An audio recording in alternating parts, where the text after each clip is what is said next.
O Senhor esteja convosco. Ele está no meio de nós. Proclamação do Evangelho de Jesus Cristo, segundo Mateus. Glória a vós, Senhor. Naquele tempo, Jesus contou outra parábola à multidão. O reino dos céus é como um homem que semeou boa semente no seu campo. Enquanto todos dormiam, veio o seu inimigo, semeou o joio no meio do trigo e foi embora. Quando o trigo cresceu, as espigas começaram a se formar. Apareceu também o joio. Os empregados foram procurar o dono e lhe disseram: Senhor, não semeaste boa semente no teu campo? De onde veio então o joio?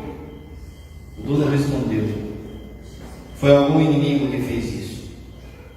Os empregados lhe perguntaram: Queres que vamos arrancar o joio? O dono respondeu: Não. Pode acontecer que arrancando o joio, arranqueis também o trigo. Deixai crescer um e o outro até a colheita. E no tempo da colheita direi aos que cortam o trigo: Arrancai primeiro o joio e amarrai em feixes para ser queimado. Recolhei, porém, o trigo no meu celeiro. Palavra da salvação. Glória a vós, Senhor.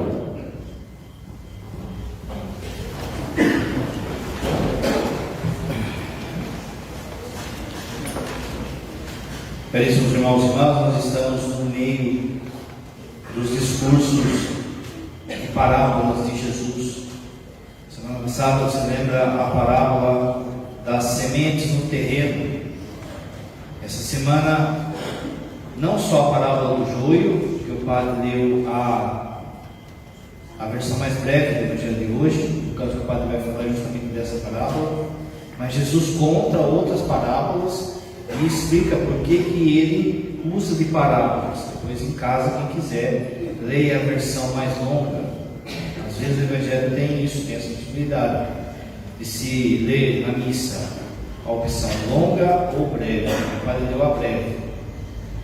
Esses discursos da parábola, então, eles vão nos ensinando aquilo que de fato é o reino dos céus e vai dando dicas daquilo que de fato Jesus quer da nossa vida.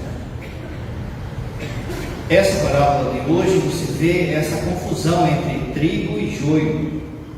Quem conhece um pouco sabe que o joio, de início, ele se parece muito com o trigo. E ele, arrancando o joio antes da hora, se perde o trigo. E é por isso que ele é como se fosse um parasita. Jesus, para dizer nessa parábola que o mal é assim. O mal não é algo em si mesmo. O mal, ele depende do bem para existir. Santo Agostinho vai dizer que o mal é a falta de algo que é próprio no seu ser. E aí o mal, então, ele se parasita, ele se apropria, ele usa para confusão. E é a astúcia do inimigo daí fazer com que esse mal ele pareça um bem. E é por isso que quando é um erro ou um mal já de cara, você já sai fora, você já percebe e sai fora. Agora quando ele vem misturar, aí não nos engana. Se você vê uma conta 2 mais 2 é 5, você já de cara já vê que aqui está errado. Agora se põe 3,9, aí você pensa, mas é só um pouquinho só, então, né? Mas no fundo está errado, porque é joio, não é 4. 3,9 não é 4. Mas é assim que o demônio faz. Ele disfarça e ele usa de meias verdades. Ele espalha o seu joio com meias verdades. E a gente hoje vive um tempo em que existe um evangelho do joio. Pessoas que vão repetindo certas frases que por vezes parecem boas, que por vezes parece que Jesus que falou, e que por vezes parece que está certo. mas que no fundo, vai contra o Evangelho de Nosso Senhor, que não é aquilo que saiu da boca de Jesus, e é por isso que há confusão. Nessa homilia, então, o padre vai falar do Evangelho do Joio, 10 frases do Evangelho do Joio, e o que de fato Jesus falou, para que a gente não caia em certos mantras, em certas repetições que a gente escuta por aí, e infelizmente até por vezes dentro da igreja, frases do tipo que Jesus não falou, mas as pessoas acham que é verdade ou acham que ele falou. A primeira dessas frases, que é joio, é uma frase assim: é a minha vida, não tem que dar satisfação para ninguém. Parece que está certa essa frase. De fato é a sua vida, que no fundo não é sua, porque você não é capaz de fazer com que a sua unha cresça. Então a sua vida foi dada a você. Você é um guardião da própria vida. A segunda coisa é, de fato, nós iremos prestar conta somente de Deus, somente a Deus. Deus é que nos julgará. No entanto, se a gente vive essa frase, a gente começa a não se importar com o escândalo que a gente pode produzir. De fato, você não deve ficar demais preocupado com aquilo que os outros vão falar. Mas ao mesmo tempo você também não pode ser um suicida social e viver sem consequência, porque todos os nossos atos, como nós somos igreja, somos humanidade, todos os nossos atos têm consequência nas pessoas, de forma que quando a pessoa fala isso, ela está falando no fundo assim: olha, ninguém que tem nada com a minha vida, eu faço o que eu quiser, só Deus que vai me julgar. Olha como é meia verdade, porque no fundo, quando a pessoa diz isso, ela está dizendo assim: deixa eu pecar, e no fundo eu que vou arcar com as consequências. Você não tem nada a ver com isso. Mas o Evangelho corrige, o Evangelho chama atenção, o Evangelho traz o outro para a verdade. E o que Jesus falou? Ai do mundo por causa dos escândalos, porque é necessário que venham os escândalos, mas ai daquele homem por quem o escândalo vem. Então veja, os seus atos têm consequência. Se você vê, por exemplo, o padre, ele bêbado, caído aí, aquilo é um escândalo. Eu não posso chegar e falar assim: não, é minha vida, faço o que eu quero. Essa semana procurou uma moça, olha que história. Procurou uma moça e falou assim: padre, eu estou meio encacucada com um negócio. Tem um padre que me chamou 2 vezes para ir no cinema.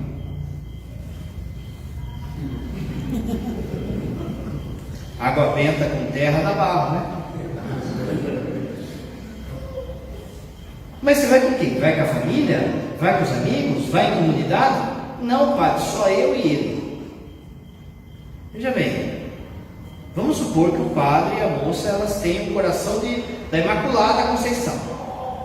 Eles têm um coração puro, mas eles vão no cinema. Quem vê vai falar o quê? Vai produzir escândalo. No mínimo é uma imprudência. Só que assim, nem ele nem ela tem o coração da Imaculada, não é? Mas veja que você não pode ser uma roleta russa, achando assim: eu faço e não tenho que dar satisfação para ninguém. Tem sim, porque você pode escandalizar o seu filho, pode escandalizar a sua esposa, pode escandalizar alguém da igreja por causa de más atitudes nossas. Então para de replicar esse mantra que às vezes a gente escuta aí, até mesmo na internet: ah, ninguém paga minhas contas, ninguém tem nada a ver com a minha vida. Tem sim, porque você pode causar escândalo. Não é? A gente fala assim: não importa a roupa que eu vá na igreja, porque o importante é o coração. É pecado causar escândalo. Se você é motivo de pecado para outro, é pecado seu também. Primeira mentira. Você vê que o joio, como que ele parece uma verdade. Segunda mentira: ouça seu coração e confie na sua intuição. Quantas vezes você ouviu o seu coração e foi? Maldito o homem que confia no homem. Eu sou homem, eu sou um ser humano, não é? A mulher é ser humano. Se eu estou confiando em mim mesmo, eu estou com doideira. De novo, por que meia verdade? Porque de fato o sentimento, a emoção, o coração foram dons que Deus nos deu. Mas a gente não pode ser levado pelo sentimento. A gente não pode ser levado somente pela razão. A gente tem que ser levado pela fé, por aquilo que Deus ordena, por aquilo que Deus fala. E por muitas vezes você vai ter que fazer aquilo que o seu coração não quer. Segunda-feira você não quer levantar para ir trabalhar, mas tem que ir. Tem muita coisa que você tem que fazer. A gente está num tempo que as pessoas, não, você tem que fazer o que dá vontade no seu coração. Não, gente. Tem muitas coisas que você tem que fazer porque é necessário, porque é preciso, porque é o seu dever. Esse ouvir o seu coração, por muitas vezes faz com que as pessoas rifem Jesus. Rifa Jesus às vezes porque precisa trabalhar, porque precisa estudar, porque precisa ter esse relacionamento. E de repente está aquela pessoa que vinha na igreja, que buscava Deus, e porque escutou o seu coração, negou. Mas pensa só, analisa o seu coração.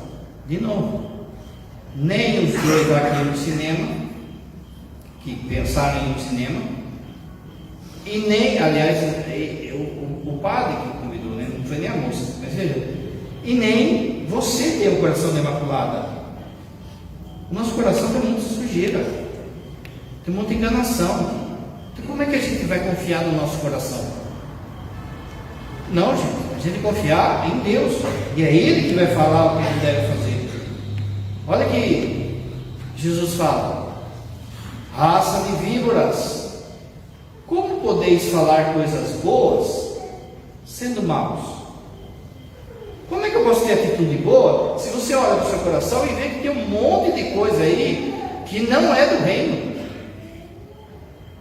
Aquilo que o Pai sempre fala: se tivesse uma televisãozinha aqui no nosso coração e as pessoas vissem o que passa no nosso coração ou o que passa no nosso pensamento, a gente ia passar vergonha, porque a gente não tem o coração da Imaculada, de forma que eu tenho que desconfiar do meu coração, eu tenho que desconfiar da minha intuição, e eu tenho que confiar em Deus e na sua palavra.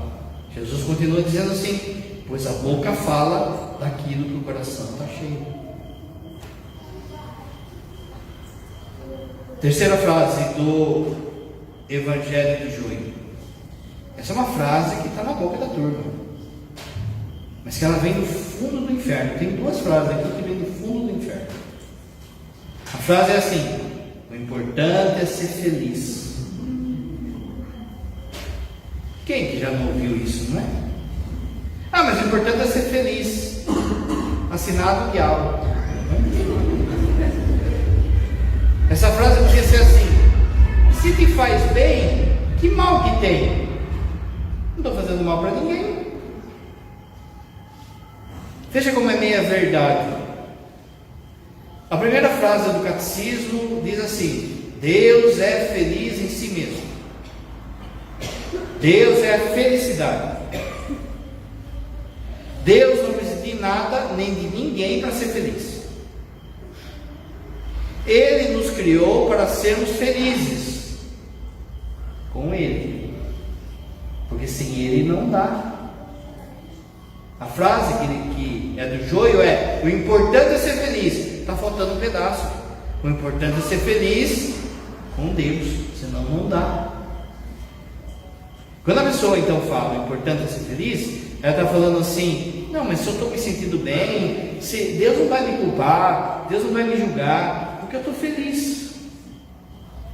Mas se você analisar bem, no fundo não é felicidade. No fundo, às vezes é emoção, no fundo é euforia, foguinho na carça, desejo, não é? E a pessoa acha que aquilo é felicidade. Só que depois que o pecado abaixa, o que sobra é caco. Porque o pecado, gente, ele adoece espiritualmente e fisicamente também. O que Jesus de fato falou? Jesus falou assim: se guardardes os meus mandamentos, permanecereis no meu amor. Do mesmo modo que eu tenho guardado os mandamentos do meu Pai, permaneço no seu amor. Se guardardes os meus mandamentos. Olha agora. Tendo dito essas palavras, para que a vossa felicidade, a minha alegria esteja em vocês. Ou seja, como que eu vou ser feliz de fato? Guardando os mandamentos. Ele que falou: você quer ser feliz? Guarda os meus mandamentos. Porque quando você guarda os meus mandamentos, você está em mim.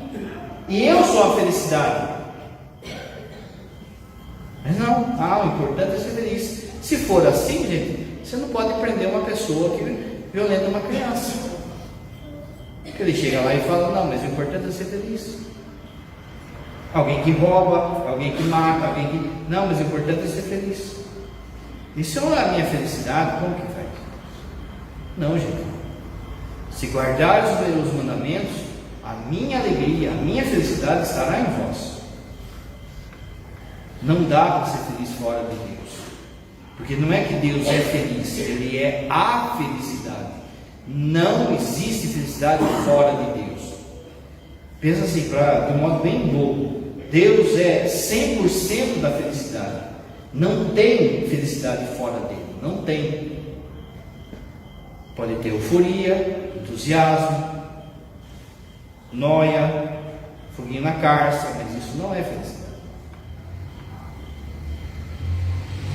Existe um livro da literatura que chama O Diário de um Pároco numa Aldeia. Um livro de literatura não é um livro fácil, porque o autor ele escreve de modo rebuscado. Bernanos que escreveu. Ele escreve de modo rebuscado, então não é um livro tão fácil. A obra dele é uma obra católica, ele tem vários livros de literatura de obra católica, mas é uma leitura rebuscada. Naquele livro é um padre simples, lá tem um padre simples que mora numa aldeia e que sofre lá, no final do livro a gente vai saber que é um câncer no estômago que ele tinha, não conseguia comer nada, só vivia de vinho e pão, e chega uma hora que ele começa a viver daí só da Eucaristia mesmo. E ele vai visitando as famílias lá, e ele vai escrevendo o seu diário.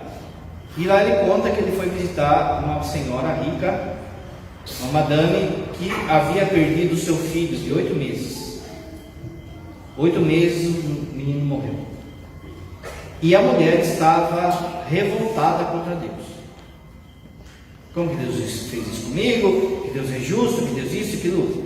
E aí o padre tenta acalmar, não é? Sabendo da dor, lógico que é uma dor tremenda, mas estava vendo que ela estava blasfemando. Várias coisas que ela vai falando ali é blasfêmia. E aí ele vai falando, e chega uma hora que ela fala assim: padre, eu não quero saber. O que o senhor falar é blá blá blá para mim. Porque no fundo eu perdi meu filho. Deus tirou meu filho. Agora escuta o que eu vou falar, padre. Eu posso ir no inferno, mas eu nunca vou deixar de amar o meu filho. Aí o padre cata ela. Porque você está enganada. Porque não tem amor no inferno.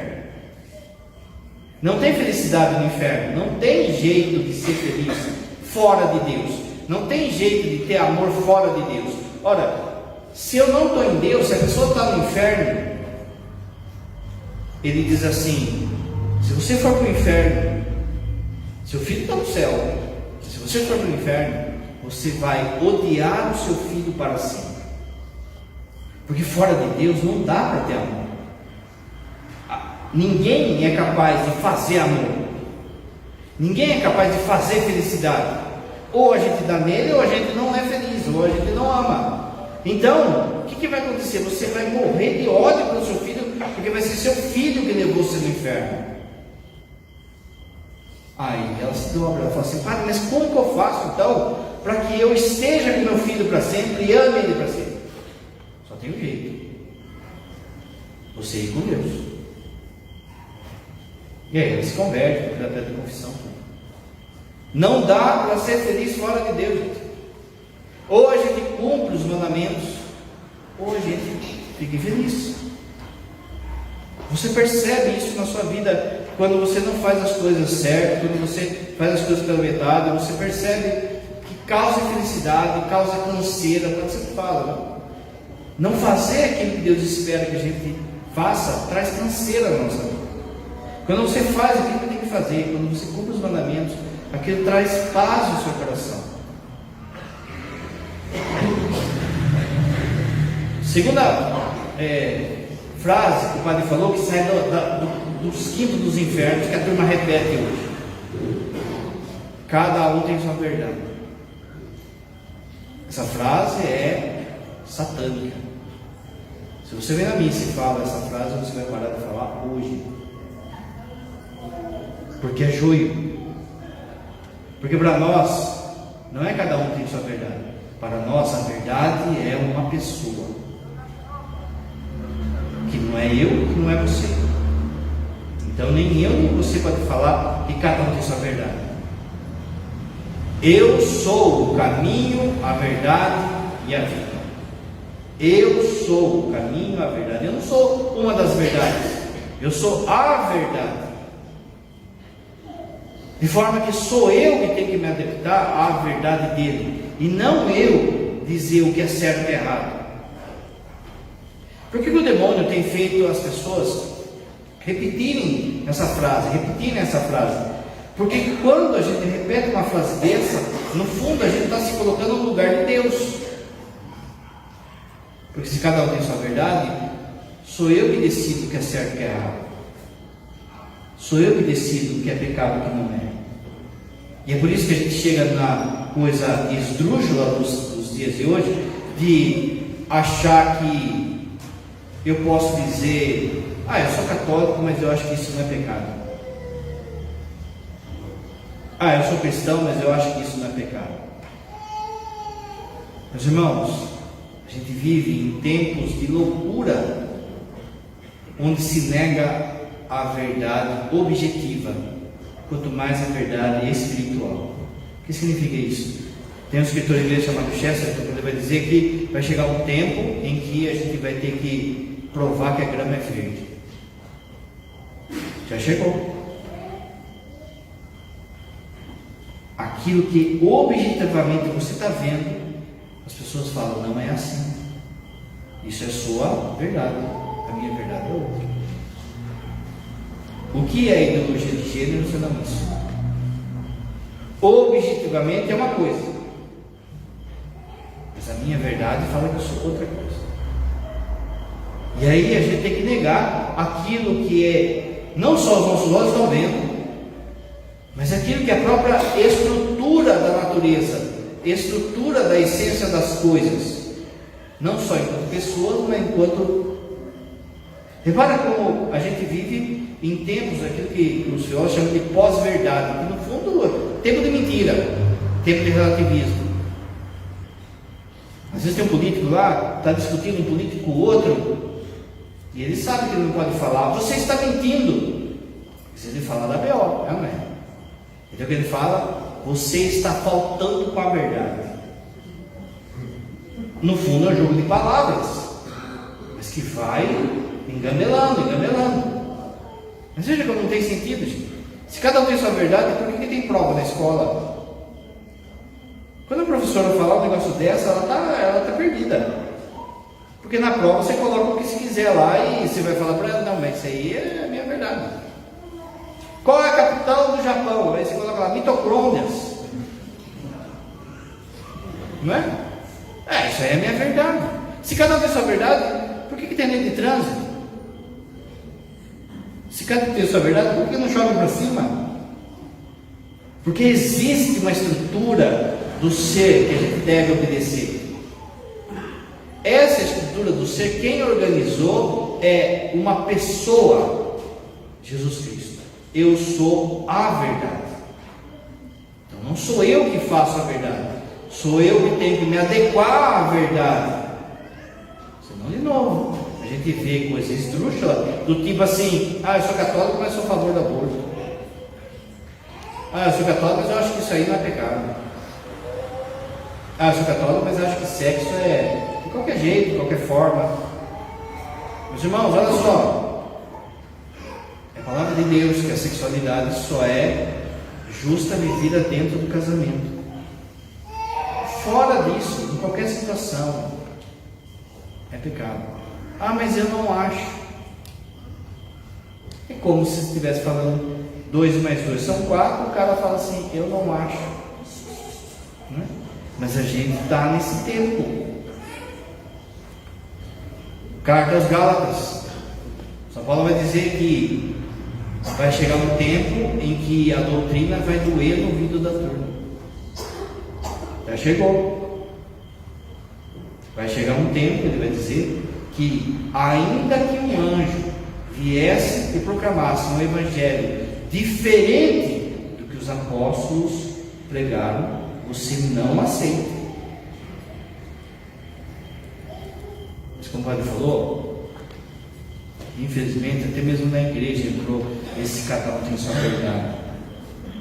E é por isso que às vezes você vai confessar com o padre fala assim, isso aí não é pecado. O outro fala, não, isso aí é pecado. Aí você fica assim, e agora? E agora que você tem mãe, e essa mãe se chama igreja, então você vai perguntar para a igreja o que a igreja fala. Você vai no catecismo da igreja e vai ver, não, realmente isso aí ainda é pecado, não passou, daqui a pouco vai falar disso. Não é você, não sou eu que mudo a verdade.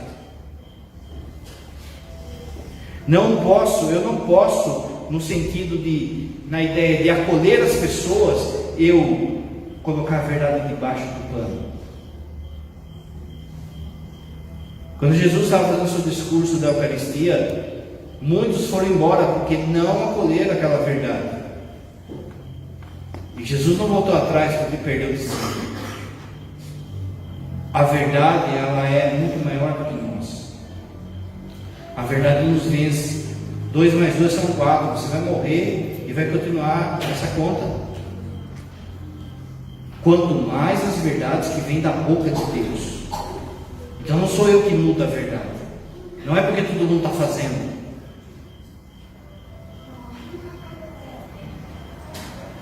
Outra frase que repetem por aí. Padre, mas Deus é misericórdia. Ele não vai mandar ninguém para o inferno. Meias verdades. Por que meias verdades? Porque de fato Deus é misericórdia. E de fato não é Deus que manda as pessoas para o inferno. É a pessoa que escolhe o inferno. E Deus continua sendo misericórdia. O Papa Francisco vai falar que a misericórdia, para ser de fato misericórdia, ela tem que andar junto com a verdade e a justiça, senão é bravagão. Eu não posso, por causa dessa falsa misericórdia, eu pegar a verdade e colocar debaixo do tapete e esconder a verdade. Olha o que Jesus fala. Então dirá aos que estiverem à sua esquerda. Como que as pessoas têm a capacidade de falar que não tem inferno? Malditos, apartem-se de mim para o fogo eterno, preparado para o diabo e seus anjos. O inferno não era para nós. Não era para a gente. Mas veja, qual é a grande tática do diabo hoje? O deboche do inferno. Para que você não tenha medo de ir para o inferno. Mas você precisa precisa ter medo do inferno.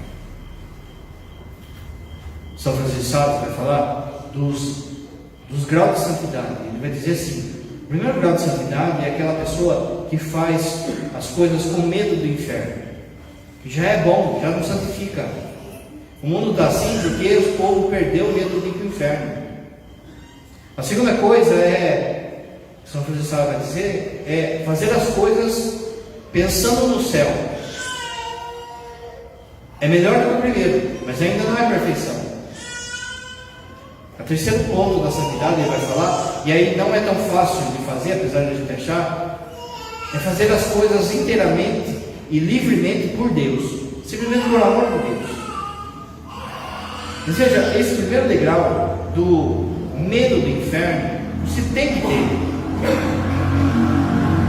Não é simplesmente medo do fogo, que vai ter fogo. São Tomás fala isso, a igreja diz isso. Veja, um fogo interno e um fogo externo, porque aqueles que ressuscitarão para baixo vão sofrer no seu corpo. E como o corpo ali, ele, pensa só, quando que o fogo aqui, o fogo natural, ele acaba? Quando ele não tem mais matéria para queimar. Está queimando a madeira lá, acabou a madeira, o fogo acaba. Mas quem está no inferno, o corpo fica para sempre. Então, o fogo também fica para sempre, internamente e externamente. Internamente, o que é esse fogo? Ficar sem Deus para sempre. Você tem que ter medo de ficar sem Deus para sempre, gente. Olha a confusão dentro da igreja hoje, em que as pessoas têm medo de falar do inferno. Mas veja, falar do inferno é misericórdia, é alertar você. É alertar você. Veja, a palavra que Jesus mais falou no Evangelho, depois de reino dos céus, foi do inferno. Por que Jesus fez isso? Para dar medo em você? Não, para você ficar atento. Porque qualquer um aqui que está vivo pode cair nessa desgraça. E aí, pensa só, o que é ficar sem Deus para sempre? Se você está sofrendo hoje, se está com uma doença, uma depressão, uma ansiedade, é difícil, não é difícil? Agora pensa só, você ainda tem esperança de amanhã. Você pensa assim, amanhã eu vou ficar bom, amanhã eu vou melhorar. Mas quem está no inferno não tem mais amanhã. É sem Deus para sempre sem Deus.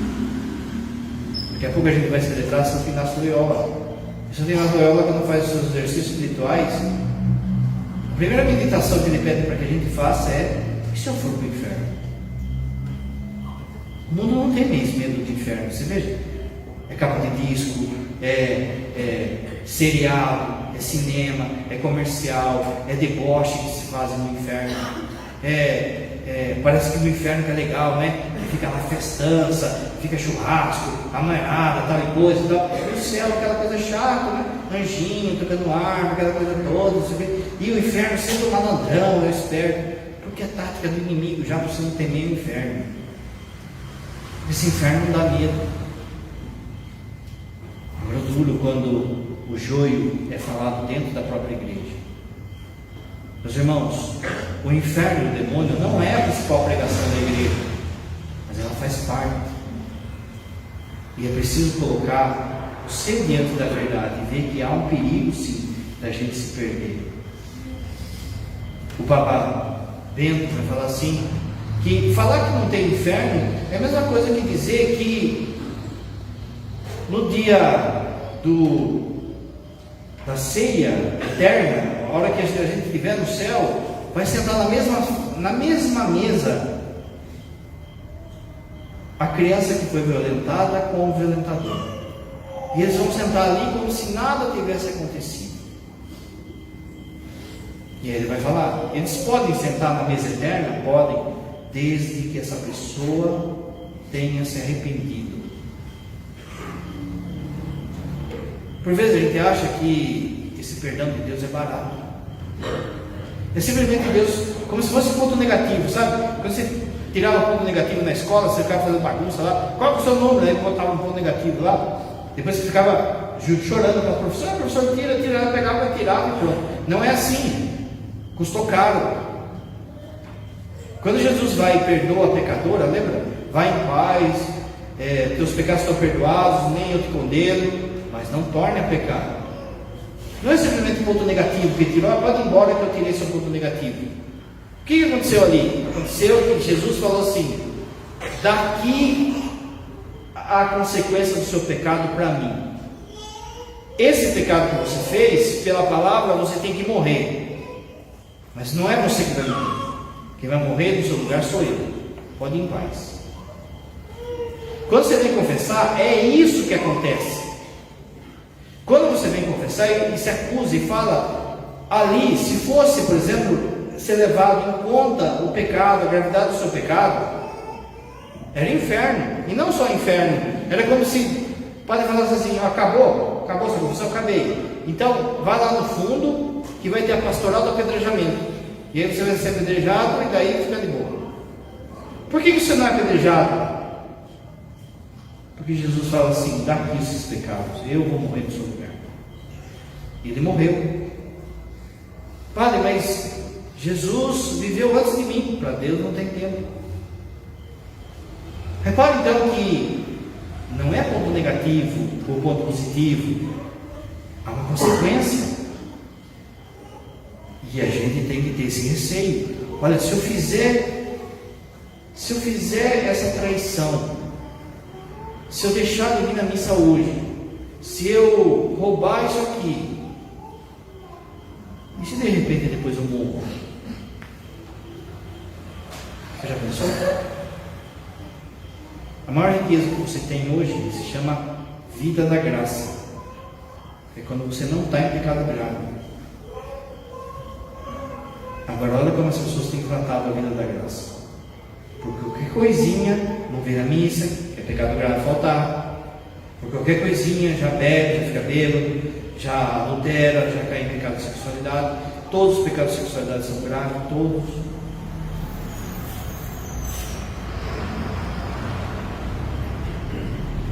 Outra frase do joio: ah, padre, mas eu não acho isso, lembra?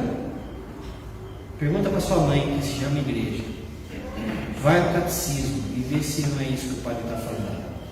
Ah, mas eu vi um padre falando tal coisa. Ah, mas eu vi um bispo falando tal coisa. Pergunta para sua mãe, que é a igreja. O que a igreja fala? Vivemos em tempo de confusão, de joio, de muito joio dentro da igreja. Por isso, siga sua mãe, que é a igreja. Nisso, a gente vê gente falando assim: ah, mas isso não é pecado. Isso foi no tempo de Jesus, isso não é mais pecado. É isso que Jesus falou? Jesus falou assim: ó, se todo mundo estiver fazendo, aí não é pecado? Não é isso que Jesus falou. Ele falou assim: em verdade vos digo que até o céu e a terra passarem, nem um pingo de i jamais passará da lei. Nem um pingo de i pode passar da lei. O Espírito Santo não é esquizofrênico, fala um negócio aqui e outro lá. Aquilo que ele fala permanece para sempre. Presta atenção para não cair nessa mentira de hoje, de que mas todo mundo está fazendo, então está todo mundo indo para o inferno. Esses dias os padres falavam aqui mesmo na São Francisco: e se Jesus entrasse agora nessa porta e falasse assim: agora é o julgamento? Vocês acham que a maior parte das pessoas iam se salvar? Olha como é que está a coisa. Ah, mas Jesus é misericórdia. Você lembra quando Jesus fala que quando eu voltar, será que eu vou achar fé sobre a terra? Aquilo que o padre sempre fala: você já é resto, você já é sobra, você é dos poucos que acreditam, você já é resto. O padre já falou de uma enquete aqui no Brasil, de que dos católicos, 8% dos católicos vão na missa no final de semana. 8%. Agora, desses 8% ainda tem muita gente que está daquele jeito ainda. Na sua família, veja quantos que seguem lá: filho, marido, esposa, primo, tio. Quantos seguem de verdade? Você já é resto. Lá no seu serviço, você é resto. A maior parte não segue. Lá na escola, na faculdade, que mundo que nós está então? Um mundo preparado para o anticristo. Acorda, que o joio está aí. Outra frase do joio: se aceite como você é. Vira e mexe aí, desenhinho, filme, seriado, novela, livro, faculdade, professor, fica falando. Não, você tem que se aceitar como você é. Mas não é isso que Jesus falou. Se alguém quiser me seguir, renuncie a si mesmo. Renuncie aos seus desejos. Renuncie às suas intuições, ao que está no seu coração. Renuncie a si mesmo. Ah, padre, mas eu nasci assim, vou morrer assim. Então você vai para o inferno assim. Porque você precisa mudar. Você precisa renunciar. Você não pode se conformar com esse homem velho, com essa mulher velha que está aí. Se você se conformar, eles vão vencer. Essa sujeira que está aí dentro vai vencer. Se você deixar o seu carro para a banguela é para baixo que você vai. Não é para cima.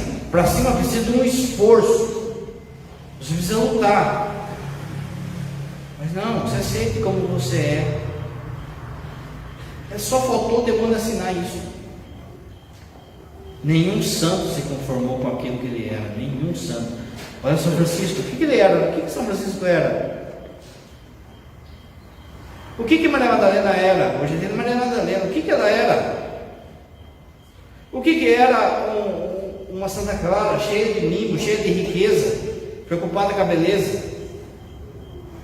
O que era o São Francisco de Sales, que era um rasgão, que era um briguento? O santo não aceita quem ele é. Ele renuncia a si mesmo. Aí vem assim, né? Se aceite como você é, porque Deus ama como você é. Olha como é meia verdade. É lógico que Deus ama, independente de qualquer coisa. Mas se a gente ama a Deus, a gente tem que mudar. Outro joio: basta ser uma pessoa boa. Não mato, não roubo, pago meus impostos, uso máscara, passo álcool gel. Não é? Mas Jesus falou isso. Jesus falou: sede santos, como o vosso Pai é santo. A gente que está na igreja, a gente corre o risco de uma tentação que Santa Teresa fala na terceira morada, que é a maior parte que a gente está. Que a gente já sabe da importância, já gosta de certas coisas de Deus, mas a grande tentação é o seguinte: tá bom o que eu faço. É a tentação do bom cidadão. Tá bom o que eu faço. Porque se eu querer ser santo, aí eu vou ter que abandonar certas coisas, aí eu vou ter que carregar a cruz, aí eu não vou poder reclamar, aí eu vou ter que rezar mais, aí então tá bom o que eu faço. Mas, meus irmãos, não dá para ir para o céu assim. De novo, não é escola, não é que você tem que tirar nota 5. Só uma coisa importa na vida: se você vai para o céu, não. Se você vai ser santo ou não, é só isso que importa na vida. Então, ou eu vivo de fato uma radicalidade de querer ser santo, ou eu não vou aguentar. Semana passada, você lembra do Evangelho? Jesus jogou a semente, Jesus fala do semeador jogando semente na pedra. A muda, ela começa a crescer, mas ela morre, porque ela não tem raiz. Se existe uma palavra que a gente tem medo de ser chamado nos dias de hoje, é de radical. Você é um católico radical. Primeiro, que a gente não é. Segundo, que radical na Bíblia significa ter raiz. Jesus falou semana passada, e quem não tem raiz, não aguenta. Você precisa ter raiz. Você precisa viver o Evangelho de modo radical. O que é um muçulmano radical? Um muçulmano radical, ele vai, sobe num prédio, explode um prédio. O que é um cristão radical?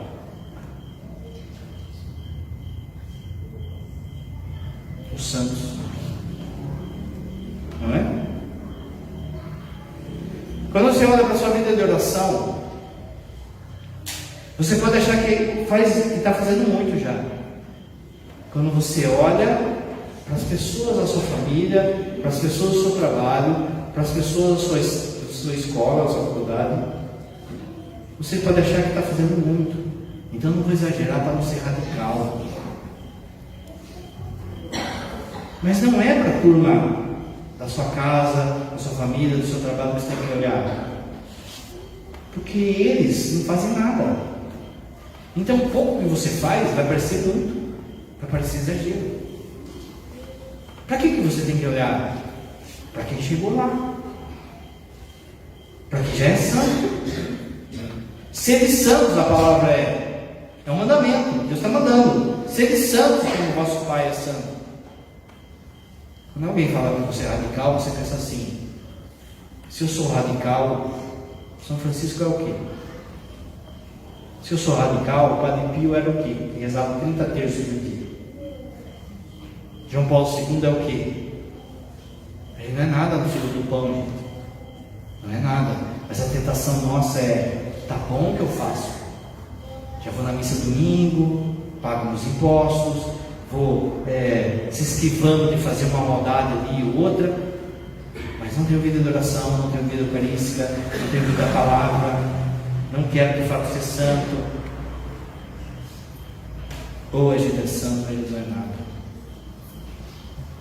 Veja, ser de santos não basta só ser uma pessoa boa, é preciso viver santidade de vida. Penúltima frase: mas todos os caminhos levam a Deus.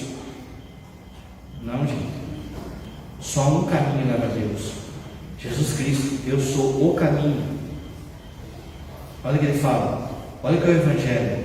Ninguém vai ao Pai se não for por mim. Como a gente tem medo de dar testemunho e falar de modo claro, você precisa se converter à pessoa de Jesus Cristo. A gente tem medo de falar nos dias de hoje, porque a gente não quer ser radical, a gente não quer ser tratado como medievalista. Mas há um mandamento de Deus falando isso, de Cristo falando isso: indo pelo mundo, anunciar o meu Evangelho a toda criatura e batizar em nome do Pai, do Filho e do Espírito Santo. Mas agora a gente acabou de ver, olha como tem confusão, uma pessoa dentro da igreja falando assim: olha, esses jovens estão vindo aqui para a Jornada Mundial da Juventude, a gente não quer converter ninguém à pessoa de Jesus Cristo. Olha a mudança que está tendo dentro da igreja. É sim a pessoa, ninguém vai ao Pai se não for por Ele.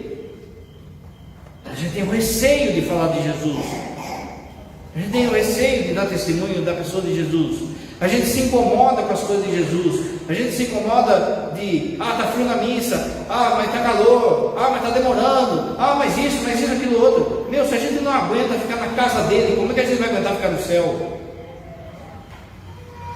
Ninguém vai ao Pai se não for por mim. Ele é o nosso Salvador, vai dizer São Pedro nos Atos dos Apóstolos. Na hora que ele faz um discurso, ele vai dizer: há nenhum outro nome que nos traz salvação. Por que tanto receio de falar que Jesus é o nosso Salvador? Não só com palavra, mas também com a boca. Porque a gente tem medo com a vida, porque a gente tem medo das consequências na escola, na faculdade, no trabalho. Então a gente é tudo frouxo. E aquilo que o Pai está falando desde sempre: o mundo se prepara para perseguir cristão, O mundo se prepara para perseguir cristão. Abra seus olhos. Como é que vai ser se você não tiver raiz? Como é que vai ser se na hora que precisar eu não falar que Jesus é o único Salvador? Como é que vai ser? Se agora eu já estou com medo, se agora eu já me escondo. A gente tem medo de pagar a consequência do Evangelho. Olha para os mártires, olha o que eles deram a vida. E aí a gente fica aí com manha, por causa que está frio, está calor. Não vou rezar, porque demora, porque isso, aquilo, outro. Porque o que vão pensar de mim? Porque o professor vai me perseguir. Meus irmãos, o padre falou semana passada e vale. Por que a cidade nova não está convertida? Por causa da nossa fragilidade. Começando por mim. Porque a gente tem medo. Mas nem subiu a água. Por fim, não preciso da igreja, eu busco Jesus direto. Não, gente, você precisa da igreja. É a igreja que dá os sacramentos, é a igreja que dá a palavra, é a igreja que dá a salvação. É pela igreja que a salvação de Jesus Cristo chega para você. Não existe cristão anônimo. Olha que Jesus fala: quem vos ouve, a mim ouve. Quem vos rejeita, a mim rejeita. Você se lembra quando Saulo ele cai lá na estrada de Damasco e Jesus aparece para ele? Jesus já tinha ressuscitado, Jesus já estava no céu. Jesus pega e fala assim: Saulo, Saulo, porque você me persegue. Saulo estava perseguindo a pessoa de Jesus. Jesus já estava lá em cima. Saulo estava perseguindo quem? Os cristãos. Perseguir os cristãos é perseguir Jesus Cristo. Essa é a igreja de nosso Senhor. Essa é a igreja que traz a salvação de Jesus Cristo para nós. Essa igreja você tem que amá-la, você tem que rezar por ela e corrigir e rezar para que o Senhor afaste o joio.